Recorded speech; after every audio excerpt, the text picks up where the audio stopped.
Barcelona desplegarà 1.500 activitats durant la capital mundial de l'arquitectura.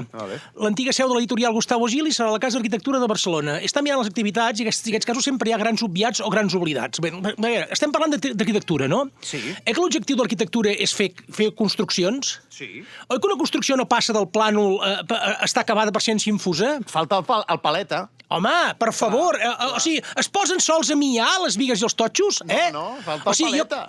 Crec que sempre es perdem els grans anònims desconeguts que es lleven d'hora, passen freds, s'escortenen les mans amb el ciment, que n'hi ha de diversos tipus, no només és tot ciment, saps què? Vull dir, hi ha Portland, hi ha Ràpid, hi ha el de posar rajoles, el de rejuntar, hi ha moltes eines que la gent desconeix, com la paleta, el palatí, la llana, el remolinador... Sí. O sigui, tu quedes amb la gent, mira, gent, farem una activitat, 2 de 7 del dematí, un poble de Catalunya interior, a menys 3 graus, trencarem el bidó d'aigua, Sí, el gel del bidó d'aigua a l'obra. Ara. Fotrem una pastarada, que us ensenyaré quantes galledes són i quantes senalles de Portland i quantes palades de sorra, L'abocarem amb un carretó i anireu per un lloc que ja està ple d'escardills de jeros, que no poseu bé els peus, omplir 2 cubos i el fotreu dalt d'una vestida. Aquests són els paletes i des d'aquí se'ls ha de fer homenatge. 50 vegades ho fareu, veureu quines activitats més boniques, home, ja. Escolta'm, que tinguis un bon esmorzar. Apa, adiós. Apa, adiós.